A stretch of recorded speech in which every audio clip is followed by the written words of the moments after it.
Við erum að verða á sein, loftslagið er að breytast of hratt og við þurfum að rannsaka hvern krók og kima af samfélaginu til þess að skilja hvernig við enduðum hérna. Fyrst á dagskrá. Öll bókasöfn heimsins eru full af blaðsíðum, upplýsingum. En viljum við enn fá upplýsingar í gegnum alvöru blaðsíður? Interesting joining a movement. Once in a lifetime opportunity. Interested in fighting climate change. The Hrannar Group is an important organization. Interested in fighting climate change. Thank you so much. Hey, are you interested in, we're raising awareness for this. Get the word out there that like the solution to climate change is Hrannar. Global warming. Yes, we're trying to fix it and it's the Hrannar Group. Take a picture of it. Yeah. So we're associated with Microsoft. The group itself has been in contact with Microsoft. Microsoft has yet to respond. And thank you for being a part of the Hrannar movement and the Hrannar Group. How do you say it? Hrannar. Hrannar. Yeah. Hrannar. Hrannar. Hrannar. Hrannar. Hrannar. Yes, that's right. Hrannar. Oh, yeah. That's hard. Yeah. Is that Jewish? Thank you so much. Hey, and the Hrannar spirit be with you. What's your name? My name is Greg. Climate change.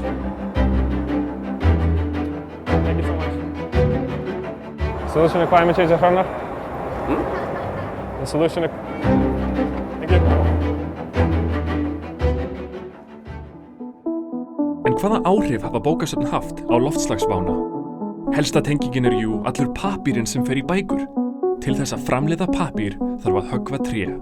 Hvað þá með rafbækur? Eru þær loftslagsvænni? Samkvæmt rannsókn sem gerð var af Emma Rich frá Cleantech Group, ef Kindle-notandi les meir en 22,5 bók á tækinu, er svarið í flestum tilfellum já. Ef notandinn leigir bækurnar á bókasafni, er kolefnissporið ekki minna en ef hann les þær á Kindle. Rich reiknar heldur ekki með allri kolefnislosun Amazon sem notandinn hvetur með kaupum á Kindle.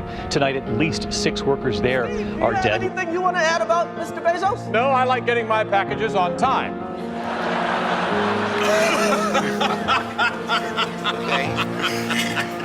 Hvort er þá betra fyrir umhverfið?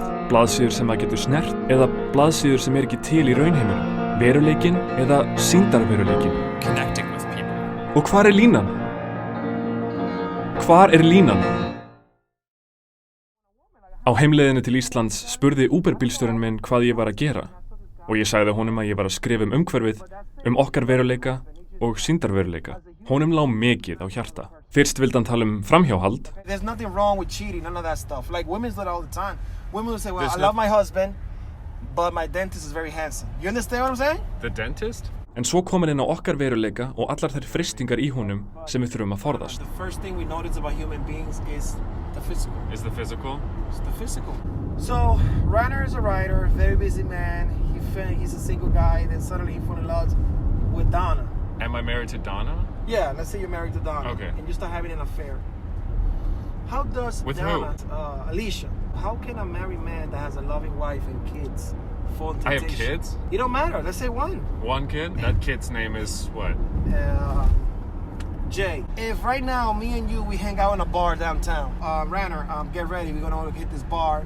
Yeah. Beautiful girls go, guys, everybody sharing. Beautiful watching guys, the too? games. Handsome. Handsome you don't go guys. guys beautiful. So now, What if I see a guy and I'm like, I think he's beautiful? Who's this guy? Like, John. so I come up to John and I say, hey, what's your name? John. John. That's a beautiful name. What's your name, man? Hrannar. You also have beautiful eyes. Hey, bro. You all right, man? What's up?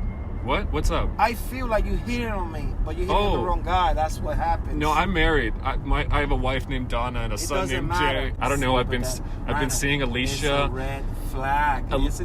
This is the problem. Alicia was beautiful. Then I saw you. You were beautiful. I think I'm bisexual now, but I don't know. And I'm just sorry. I'm losing my mind. I think I gotta divorce Donna. I think I gotta get rid of. I don't know what's gonna happen to Jay. He's probably gonna stay with Donna, right? Hold up. We're 6 minutes away from the airport. Hold on, Hrannar.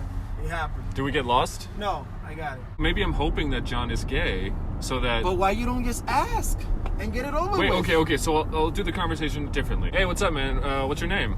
Hey, my name is John. What's your name? Oh, Hrannar. Nice meeting you. Nice to meet you.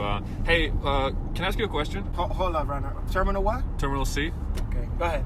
Yeah, I'm at the conference You're right now. You're at the in front of conference. Mm-hmm. Hey, just to ask you a question. I'm a married guy and I have one kid named Jay. I just wanted to ask you, are you gay?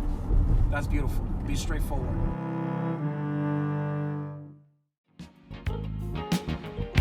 Það sjaldan eitt rétt svar við stærstu spurningum lífsins.